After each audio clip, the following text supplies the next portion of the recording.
Welcome to the Operation Game Night podcast. We are still riding the high of the World Series of Board Gaming, and we just want to continue talking about the good time that we had playing games together. So, joining me as always is my co-captain of the ship, Clayton Gable. How you doing, Clay? I'm doing great. It definitely was a high, Travis. I mean, it had been 2 years since I played a game with you in person. Yeah. And since all Crazy. three of us got together, it's wild. I mean, I had been my passion for board games is always high, but it's been a while since I've been around people that were as passionate about board games as I am. And it just really lights a fire within you to have that camaraderie with people again. Yeah. And, we're out here trying to make content for the people. And what do I like? I like top 10 lists. I like rankings. So we're going to go ahead and rank all the games we played at the World Series of Board Gaming and just let you know what stood out. Let's rip through them. We've talked about a lot of these games in the past. We just recorded a couple of episodes describing a couple of these games. So if you want to hear about Acquire and Ruins, go back and listen to those episodes. My camera is like blurry as hell today. I don't know what the deal is. Maybe my internet's bad. But Clayton, you played a couple extra games after I had to leave. So why don't you give me your number 10 and 9, and I'll pick back up with 8. Sounds good, Travis. So number 10 for me was Slambo. Nothing against Slambo. It's a small box game from All Play. You're basically just randomly throwing cards into a pile, trying not to go above 10 or below 0. It's a fun time for a 5-minute game, but it's my number 10. My number 9 was Tapestry. Now, Tapestry is one of my top 10 games of all time if you are caught up with all that. But we did play it in unideal circumstances. It was late at night, very late at night. It was a 5-player game of Tapestry. So we're talking 10 p.m. We started a game of Tapestry with 5 players, one of which, Travis, had not played in person. So it was a little bit more of an effort for him than maybe it could have been. So it was a fun time. It went long. It took us late into the night. Oh, yeah. And I did very poorly. So that was my number 9. Travis, we're now at the point where we both have 8 games left to talk about. What's your number 8? My number 8 is Slambo.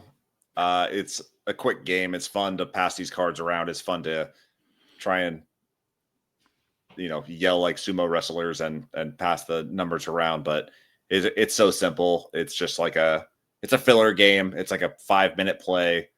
Probably no more than that. I would be surprised if any play of this took more than 5 minutes. So it's just so light compared to some of the other games. It's just not going to take any. It's not going to take any other spot on this list. But my 8th play. Yeah, my number 8 was Heat. Okay. Which we played that on Friday night after we got in. So it was our second play. It was fine. I like Heat. It was an acceptable play of Heat. It just. I mean, all these games we played, we had a good time. Like, we're just talking like, when we look back, what was the most fun we had? And Heat was it was a good game. It's always a solid game. Like, you're not going to go wrong with Heat. Yeah. And it was fun to play with Mike. It's always fun to play with Mike. Board game. He had never played Heat in person, or maybe not at all. I don't think he played it. I think he played on BGA once and didn't care for it. First time in person, so we kind of had to walk him through the different steps. But yeah, it was a good time. My number 7 was also Tapestry. Second to last place, just because we had a long evening to that point. We were all very tired. We were running on low sleep already. We went out to celebrate Clayton D. Gable's birthday. We had a huge dinner of sushi from Nomakai. We went out and we watched a magic show. We had several beverages, and it was a long play, man. We didn't finish until like after 1 a.m. It dragged. I felt like I was holding everybody up. I'm like, had to be coached through the resources every single time. Like, it just didn't feel good to be dragging people down like that. So Tapestry was my number 7. Yeah. We're pretty much in lockstep here so far. Yeah. My number 7 was Castles of Burgundy. This was one of the games I played after you left, and I'm so glad I did. Mike and I were wandering around while Jared was in World Series of Board Gaming. And we're like, what should we play? Deluxe edition of Castles of Burgundy was set up. Mike mentioned he had never played it in person and Yeah. had kind of a sour taste in his mouth from the few times he played online. I was like, we got to fix that right now. Yeah. Sat down, and I think he can verify, Mike comment, but I think you changed your tune a little bit about Castle of Burgundy. I think you see the majesty in that game now. So great play. It's just, it's one I play often, so it's not like soaring to the heights of some of these other ones, but it was still fun. And it was great. That's great. And how clutch that the setup is already done for you. If it's already sitting out there, you have no excuse not to play. That's the worst part of that game. Okay. My number 6 is Heat, Pedal to the Metal. Wow. We are in lockstep. Wow. This game's great. I always love Heat. I always feel like anytime that I play this without you guys, I've only played it a couple times with you guys, but whenever I play it without you guys, I feel like I'm like screwing up the rules somehow. And it's such a simple game. But this is the first time I think I've ever won a game of Heat ever, period. Online, in person. That might be my very first win. Might have elevated it a little bit, but man, we were still like riding the high of like getting in there first night. We're getting to get some games under our belt. And we're going to play some Heat. And it was great to play with Mike. Mike came in and joined us. So Heat's my number 6. My number 6 was another first night game. In fact, our first game, an ambitious game as a first game, but it was Vantage by Stonemeyer Games. This game has been just freaking they call music that's stuck in your head an earworm. This has been like a board game earworm for me. I mean, typically a game's like my interest in it chart drops off steeply after 1 or 2 plays. And the exact opposite thing has been happening with Vantage. So when that was already set up and it had the deluxe components there too, these games are sitting out there, people like they have them ready to play. Yeah. And I was like, oh my God, I got to play this with Travis and Jared. It'll be awesome. And it was awesome, but we did win strangely quick. Like so fast. It just so happened that the mission we got, like Jared accomplished half of it in his first turn. Yeah. So it was there's a lot going on. So it was kind of distracting trying to, get into it. Like the immersion of the game. And then we won very quick. So it didn't quite, rise to the heights, but I just played it like earlier today by myself. I am not a solo gamer. This game is good. It's number 6 of my plays at World Series of Board Gaming, but definitely check this one out. It's everything I would hate in a game, but I love it. All right, Clay, any guesses on what my number 5 is? Vantage. It's Vantage. No way. I wrote these down ahead of time. We did not discuss this at all. Clay gave me the games that we played, and I numbered them quickly. Heat's number 6. Vantage is number 5. I really enjoyed this game. I wish that it would have gone on longer, like you said, but I have been dabbling in a little bit of like solo RPG, and this felt very RPG like, where you are kind of using your imagination to fill in the gaps between these cards, to communicate with your other teammates about what is going on and how can we solve this problem together, yet separate. It was like a perfect one shot where we played in, I don't know, 30 minutes tops, 30, 45 minutes. And my story was just kind of like beginning to peak right when we ended it. I'm like delving deep into these underground cities. I'm following these worms down weird caves. I found this giant hanging crystal and I'm about to crack this sucker open. And then the game was over. So yeah, it left me on a high note. But I definitely want to go back to Vantage at some point. This might be one that I might just have to pick up and play solo. I like solo games by themselves.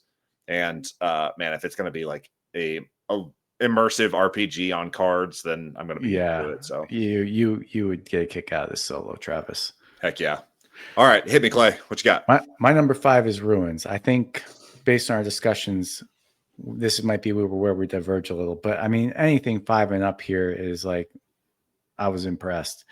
Ruins, awesome little game from All Play. It's a shedding game where you're also card crafting. So you're able to slot these transparent sleeves into your cards to give them upgrades. So now my 2 can be a 7, or it can be a wild card, and I can create sets that I couldn't create before. Awesome game by All Play and John D. Clare. We played this in the hotel room. Once all 3 of us, and then once just me and Jared.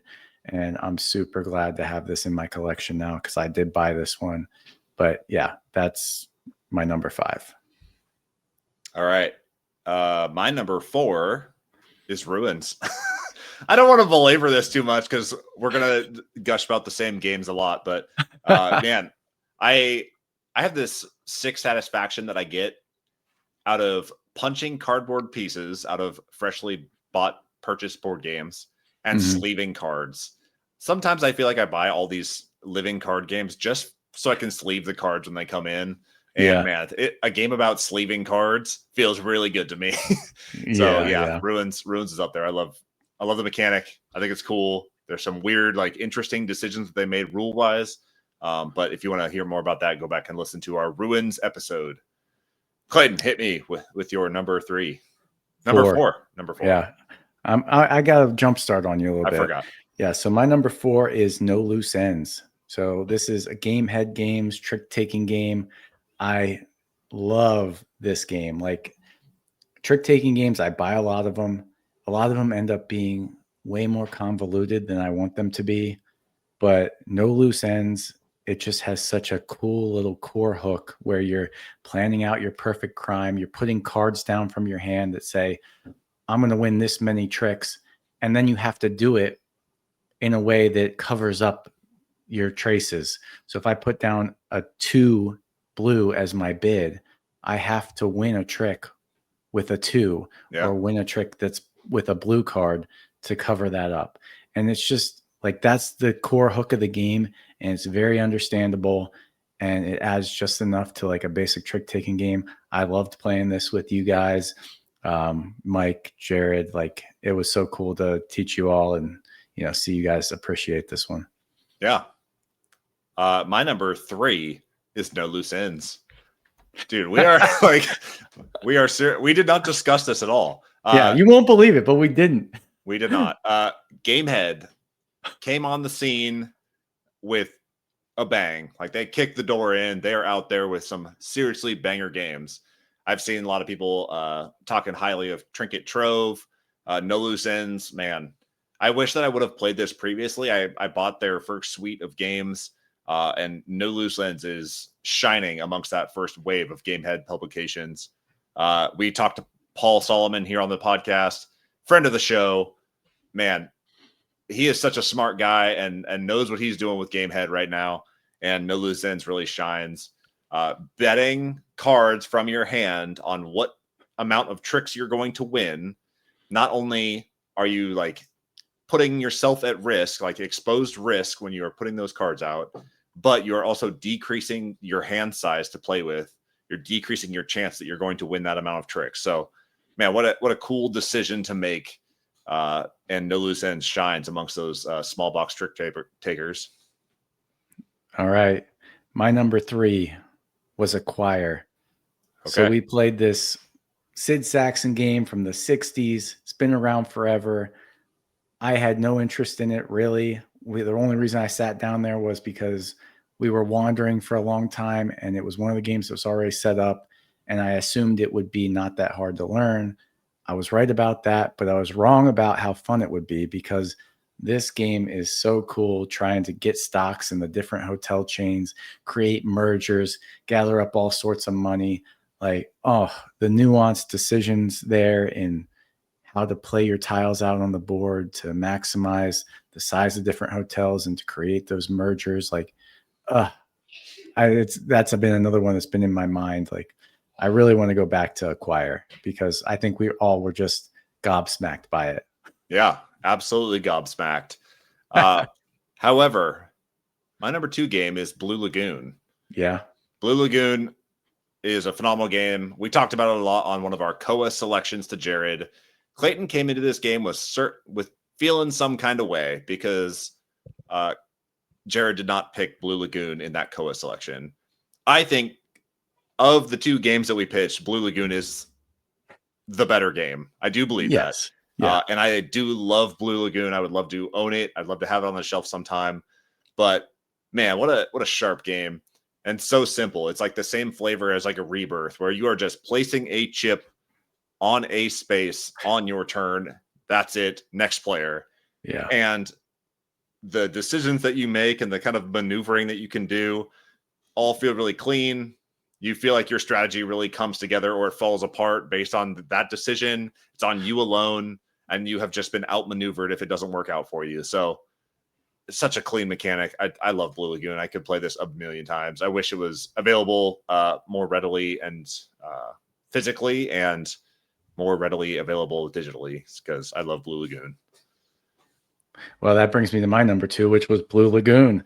When we went to World Series, not World Series, Dice Tower West a few years ago, and that was the first time I was with you and Rachel, right? Yeah. Me, you, Rachel, and Mary played it. I think that was my favorite play of that weekend. Was Blue Lagoon? Maybe it was High Society, but Blue Lagoon was up there. And after that con, I got Blue Lagoon, and since then I've played it mainly with my kids. Yeah. And it's fun. Like, they can play it because it's pretty simple. Like you said, you literally put a tile out and you're, competing for area majority in these different islands. You're trying to collect resources for set collection, little mini game. But getting to play it with you and Jared, like with adults, and just the maneuvering and the mind games, like, don't you dare go there. If you go there, I'm going to go here. Like, the here I go there. You go here, I go there. Do not go there. It was so much fun. And again, it's just like a 40-minute game. I don't know. We've been hot on Rebirth, but I think I grab Blue Lagoon before Rebirth. It's good. Like, my number 2 play. It was such a fun time playing with you guys. I would do that anytime. Yeah. And really the main difference between the two, between Rebirth and Blue Lagoon, is your pieces have to be connected in Blue Lagoon, not so much in Rebirth. And you're trying to create big pieces, get groups of similar tokens in Rebirth. But the fact that you have to kind of build this web out in a sequential line, you can see a move coming a million miles away. Like, they are coming here for this resource, or they are coming to connect right here to this island, and cutting people off and like not letting them get around the edge of the board just feels so good. Blue Lagoon is such a cool game. Go Knizia, go. Go Knizia, go, as always. The good doctor. All right, my number 1 is Acquire. Man, so sharp, so clean. That game has been like kind of buzzing around my head since we played it, because there's math there that I don't understand, and I feel like there's like legit market manipulation type math that I am not aware of, like some weird micro or macroeconomics that I don't understand. I've never been a hotel magnate, but man, Acquire makes you feel like one. And buying up those stocks and owning the majority of stocks when your hotel chain gets bought out by a bigger one, and you just trade all those in for a vast amount of money, feels really good. Yeah, man, Acquire, so clean. Sid Saxon, developed in 1963. Like, this is not a new game.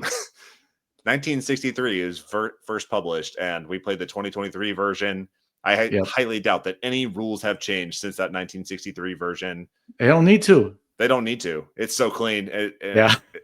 It'll last forever. So Acquire is a really cool game, and I hope to come by a copy to purchase in the future. Heck yeah, man. Well, my number 1, you're probably racking your brain. Like, I heard all the games we played together on the last day when you had to leave, sadly. Wow. I did get to play a game with Jared, just the two of us. And Jared's a deck builder. Yeah. And he has been, ever since you went bonkers over it on the podcast, the Star Wars, the deck building game, he has been wanting to play that game. Yeah. So we got to play Star Wars, the deck building game together. And I hadn't played this since I played it with you maybe 3 years ago. Yeah. And I was like, oh my God, this is a great deck building game. Like, just that galaxy row and being able to attack the other side's cards in the galaxy row to get benefits, and, getting your little ships out to protect your base. And I mean, Jared had some type of engine built up where he had a ton of cards that would like wreck my day, basically make me discard cards from my hand. Okay. So at the very end, I had Darth Vader in my hand. I was ready to deal massive amounts of damage to his base, and it was down to the wire. And he played on his turn this card that discarded one card from my hand randomly. There went Vader. Wow. But it was just such a good, like 30-minute, 45-minute pure deck building game. And Jared freaking loved it. And so that was an awesome experience and just reminded me of a game that I'm like, dang, I wish I played that game more often. Yeah. And if that was your number one play and you loved the base version, I would highly recommend that Clone Wars version because the factions feel so much more thematic. You feel like you're actually leveraging the powers of the individual factions. And man, like the clones are like playing off of one another and off the Jedi to amass this force against the Separatists. The Separatists are like shedding droids all over the place and then bringing them back from the dead out of their discard pile. Oh man, chef's kiss. It's so good. There's a reason that it moved so high up my top 10 list this year. Man, what a clean game. Yeah, no, it definitely reinvigorated me, man. I was like, dang. All right. Yeah. What a clean game and what a weekend of board gaming we had. None of the games are bad. It's just we like to rank things. So that has been our number 10 through 1, 8 through 1 for me on our World Series of board game plays. I have been Travis. He has been Clay. This has been Operation Game Night. We hope to see you at the next convention. Happy birthday to my daughter. Go play some games with your friends. And we're out.